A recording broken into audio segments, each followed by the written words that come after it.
Welcome to the Fiscal Physical Podcast. Join us each week as we sit down with the founder of Alchemy Wealth Management and author of Your Fiscal Physical, Ryan Nelson. Tune in to gain valuable insights and practical tips as we simplify complex financial concepts into digestible lessons. From budgeting to retirement planning, this podcast is your go-to resource for mastering financial literacy. Welcome, everybody, and thank you so much for listening to this episode of the Fiscal Physical Podcast. We are here, myself, Aaron Hoisington, sitting next to my good pal, Ryan Nelson, founder of Alchemy Wealth Management, and one of our many dedicated listeners. I don't know about you, Ryan. Do you listen to the podcast every week? Every week, yeah. Me too. Do you? Me too. I do. I have it. That's where our two listens come from. Yeah. It's funny that I'm like, cool, Sparks. That's me. Reno, it's probably him, kind of thing. So, but and then the rest are overseas. Exactly. The rest, I have no idea. I asked my friends, and they're like, "You have a podcast?" And I'm like, "Oh, thanks, guys." But no, really, shout out to the listeners. Appreciate you guys for sure checking us out there. Looking forward to the future growth of this podcast and what we can bring to the world. But today, Ryan, let's talk about a topic. It's called vesting, or to vest. I don't know exactly how the best term for it is, but recently on an episode, I think it was episode 101. Actually, we kind of touched on vesting here, and kind of made a couple of references to it. And at the time, I was like, hey, that's actually be a good one we could touch on, just to make sure everybody knows what it is, because it's maybe one of those terms like we've seen many times in the past of where it gets thrown around, gets talked about, but really, how is it applicable, and what is important to kind of be aware of and look for it, and how important it is to be knowledgeable about this. So hoping you can bring that to the table here, Ryan, and if not, then I guess we'll just end the episode here. So what do you got? Yeah, let's move into that personal section. Yeah. Thanks, everybody. Let's vest. Yeah, let's vest. So vesting, it's the process of basically earning the ownership rights to a employer-provided benefit over time. So what that means is you can think of it almost as converting a promise into a guarantee.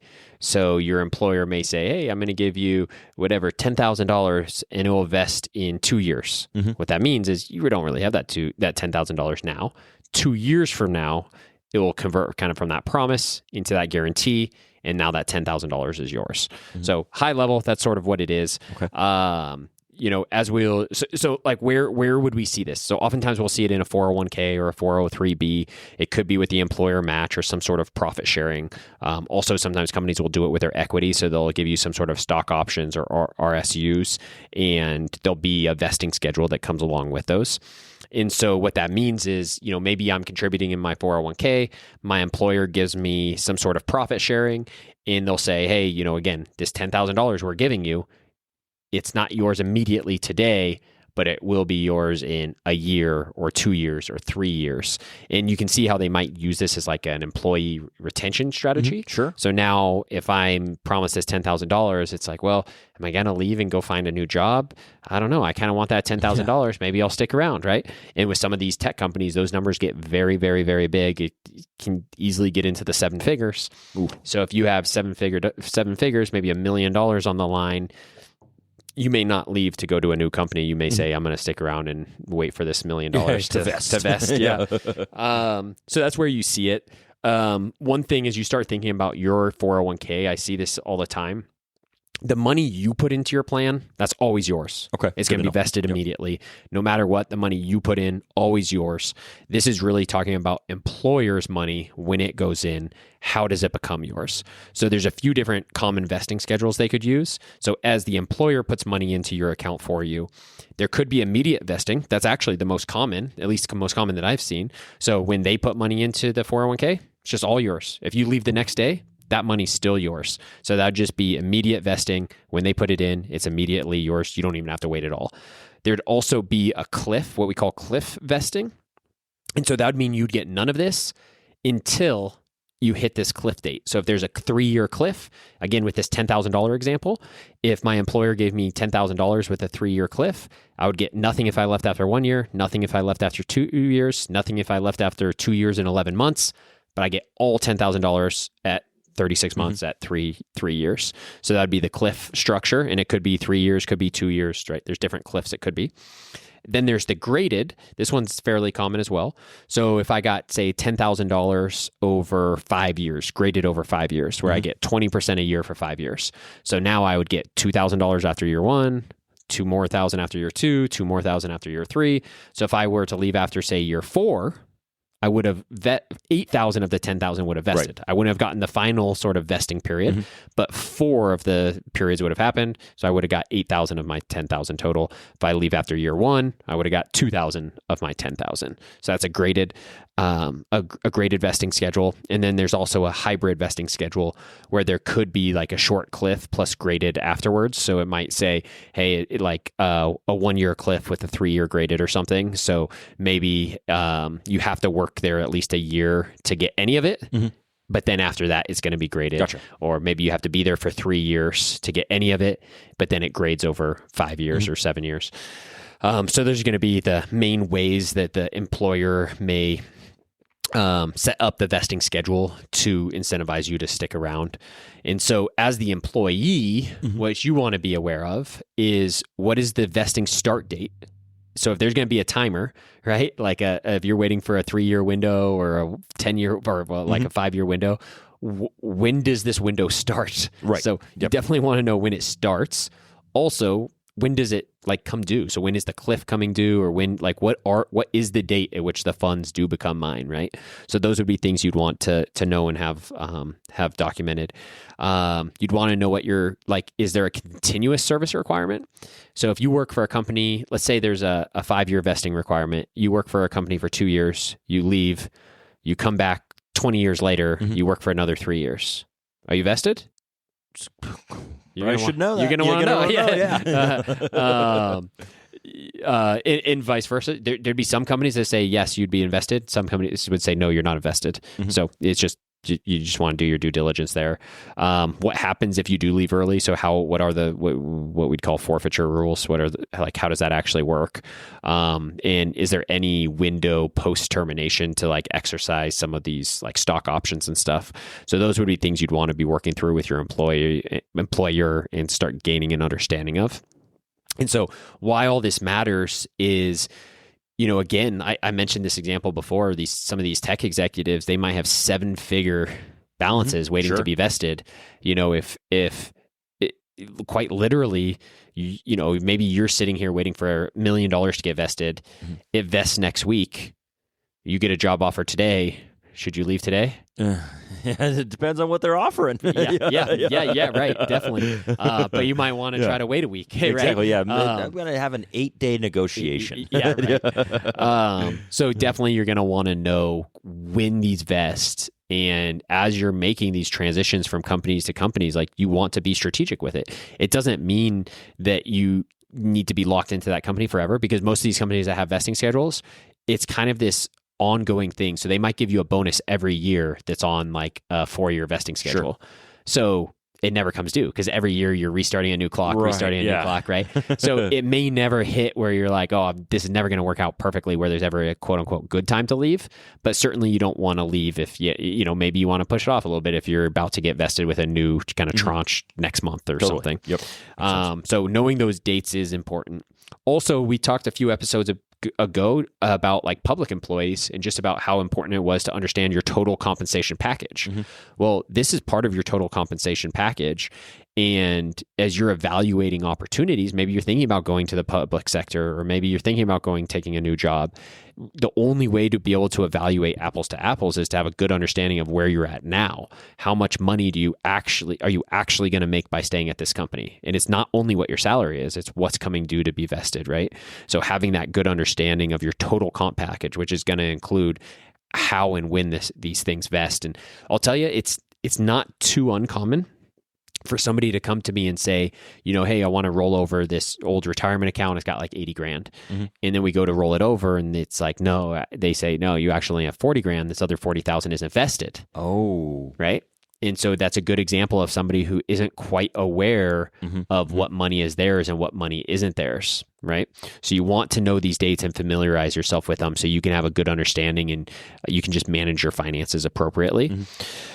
Another thing to just know it would be, or to look into would be like, what if you get laid off? Sure. Are there different terms if the employment ends due to their choice as opposed to your choice, which can make a difference. So just a quick question here. As far as, it's probably not the right time for this. It just came to my mind, so I'm just going to say it though. But do you know where the term vesting comes from? Like, no, I don't. Is it? No, I don't. I was just curious. Like, I don't either. So the root is probably something to do with like investing, vesting. Oh, I'm assuming the Latin root is something to do with that. Yeah. Yeah. Good puzzling work. Yeah. Anyway, it literally came to my mind, and I couldn't hold it in. So anyway, I do not know, but cool. I wouldn't be surprised if it's something with the root. That's certainly not my specialty. Sure. Yeah. You can throw out some Latin there. That's kind of cool. Yeah. It's probably not even a Latin word. I don't know. Anyway, sorry. Okay. Cool. But yeah. So if you're like, okay, you're thinking about this, you're like, oh, that makes sense. I think I've heard at my work, maybe we have some vesting schedules. I've heard something about my, stock options or my bonus. I don't know if I do have, I know they put money in my 401k. I don't know if I have access to all that, or if some of it's still theirs, if I have to be there a certain amount of time. One of your go-to moves would be go to talk to your HR. You can ask for what's called your summary plan description. So if you're in a 401k, there's what's called an SPD, summary plan description. That's going to give you it's going to give you a summary of your plan. Yep. And so then you can see like, oh, what's the vesting schedule? Is there a vesting schedule? What is it? Is it immediate? And I get my funds immediately, or is it a cliff, or how is it set up? So you can start to get an idea. Or if you have like stock options, you could ask for your equity grant agreement. So those would be two documents you might want to ask your HR department for. And then again, document this. So write down what your start date was, what your cliff date was, maybe put it in the calendar, right? And maybe put some reminders in the calendars before those dates. And obviously, if you are considering leaving or changing careers or jobs, make sure you're calculating what the impact would be. And you might look at your 401k and be sort of internally thinking like that balance is all yours. You're going to want to go calculate how much of that isn't vested, or how much isn't going to actually, how much am I giving up to take this new job? Yep. And then obviously when you're negotiating an offer, we talked about negotiating offers a few weeks ago. And, these are things you can negotiate. Potentially, you can at least explore negotiating them and see if you could accelerate your vesting schedule. And just, see what options you have and what flexibility you have there. So I think the kind of key takeaways here is, right, the vesting is that process is turning that promise into the real money that's yours. Make sure you're tracking your dates, read those documents. So summary plan description, if you're in a 401k, anytime you're going to make a big career move, make sure you're sort of evaluating both your current vesting and the future vesting as a piece of that. Because same thing, if the new company is offering you, $100,000 sign-in bonus, but it vests over a 5-year window, well, okay, I don't know if it's fair to just to realize that's going to be over a 5-year window. Maybe it's more, that should be part of your consideration. Sure, absolutely, right? Yeah. And then some of these can have big tax implications, especially with like the stock options. So make sure you're evaluating the stock implications of exercising these. But yeah, in total, yeah. Yeah, and this is awesome. This really breaks this down nicely. And just from a personal standpoint, I know that like recently my wife got a new job, and one of the options, or one of the things that she's like, oh, this vests over, I think it was a 3-year period is what it was. And I'm going to have to, now that I have this information, I'm going to go back and sit down and be like, cool, could we get a copy of this summary plan description and like these different things? Because I'm sure she has it too. But I'd be curious, because like it is kind of interesting to think of, if you have a 3-year, say after every year you get a 33%, or I don't exactly know the numbers, but it would be kind of cool to set that date on a calendar and be like, hey, I just vested 33%, or I'm fully vested. Like you never hear about anybody having a vesting party, but I think it'd be a relatively, I've seen parties enough. Exactly. So the other piece of it that you hit too harkens back to that negotiating one of, hey, if you're going to leave, think about this strategically, but also like you could use that as like, hey, I'm next year I'm going to be vested, I'm going to get for easy math, $10,000 through this. Like, oh, absolutely. Can you guys replace that money that I'm going to be losing from going here? And so like using that and coming with like the actual numbers and everything too is a very, I think, logical thing to bring to the table. Yep. Absolutely. Yeah. This is my total if I stay another 12 months in my current business, this is how much money I'll make. It's my salary, all my vesting, everything. If I stay another 12 months in my company, this is how much I'll make. can you match that? Yeah, exactly. You know? Yeah, or definitely. beat it. Yeah, exactly. So I just looked this up. So what do you think so the word vesting, I was right. It does come from a Latin word. My man. Vestire, or I don't know how to speak Of course. Latin. Yeah. What do you think that means? Vestire, to become whole. Ooh, I like that. But I don't know, yeah. Good guess. Yeah, good guess. Yeah. To clothe. To clothe. Okay. Yep. All right. Well, Yeah. It really paints a picture there. Which is interesting because invest also has that same root, like I said, but it has the prefix in before it, which has something to do with clothing. Okay. Well, Yeah. That really. So now I'm more confused. No, that really clears it up there. Yeah. Hopefully, everybody out there, if you know exactly, like maybe that was you have a better definition than that one, please let us know. Email us at podcast@alchemywealth.com or just let us know. Send us a text because I'm super curious now. Like I love looking. I don't know if you. I love looking up roots of words too, and it's funny. My father tells the story about how his favorite class that he ever took, like in college, high school, anything, was a Latin class. He took it, and he was like, once you learn where the roots of words come from, he's like, you can puzzle out the meanings of almost everything. And I was like, oh, that's really cool. Yeah, makes sense. That didn't help. No. Yeah, so it says, so invest, for an example, it says, in a financial context, it came to mean clothing capital with a new form, such as putting it into a stock or business. Okay. So it's like taking your capital, clothing it into a new form. So you're taking cash, clothing it into a stock. I don't know. Yeah. I'm grasping at straws here. Yeah. But awesome. Well, hope everybody learned something there as far as vesting. And we'll go ahead and take a quick pause here. Be back on the other side of this. Everybody hang tight. And now, to put the personal in personal finance.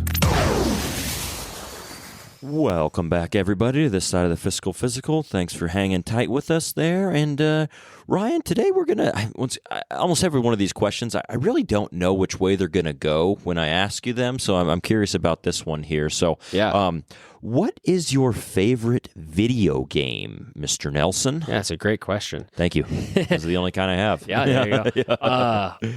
Guess, I'll turn this into trivia for you. Guess, what do you think the last video game console I owned was? Probably a Super Nintendo. Very good guess. I think because I've played it at your house. Yeah. and NBA Jam. Oh, I remember. Oh, yeah, there we go. That's my favorite video game. I didn't even think about that one, but yeah. Sure. I remember how good you were. Yeah. Frustratingly good. But so I guess my point, my brother had Xbox growing up when I was in like high school and stuff, but I haven't really had a video. I mean, I could play his whenever I wanted, but I really haven't played video games consistently since I guess high school. So it's been, I don't know that I have a favorite, but certainly growing up, NBA Jam was definitely my favorite. Still has a soft spot in my heart. I know Vinny's a listener and he's he loves a good game of NBA Jam. Yeah, he's got quite the record against you too. But I like that. I'll go with NBA Jam. That probably is. It wasn't top of mind for me, but now that you say that, I think that probably is most definitely my favorite. What about you? No, that's funny. I was like thinking, and I was like, that's the only video game that I've ever seen Ryan play or like have heard you talk about ever. I was like, that's got to be the only answer. But that's funny. It's funny. I think about like video games growing up. I had an Xbox growing up, and I just go through stages and spurts of these things. Like when I lived with my old roommate before I met my wife, like him and I would play a lot of Call of Duty and certain things, and like then I kind of got bored of that, and then my wife doesn't really like video games, and I was like, oh, okay, cool, well, I'll give this up for her, like no question. And then I was like, oh, I want to kind of talk to my friends about and certain things, and so one of my friends gave me his PlayStation 4, and I was like, awesome. Hey man, he's like, you could, I have a PlayStation 5 now, but like I'm not using this, you want it? I was like, heck yeah. I just couldn't get into it. Really couldn't get into it, and so I haven't really played video games in probably years, but I used to really like NCAA football. On Xbox before they discontinued it. That was probably my favorite game growing up. I had like dynasties, and I'd be recruiting people and doing all sorts of stuff there too. I remember playing FIFA.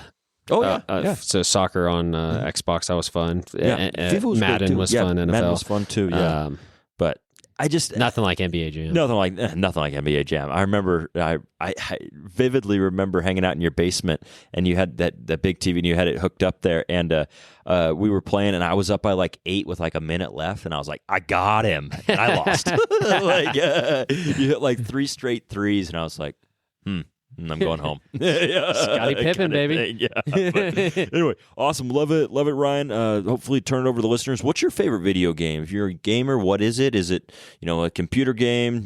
That's something out of the box? Like, let us know. Let us know what you guys prefer there. And as always, thanks everyone for listening. These drop every Tuesday. We'd love for you guys to send us a question. Let us know that you're listening or like it or hate it, whatever it is. We'll take all opinions. And Ryan, why don't you close us down here, my man? As always, stay the course.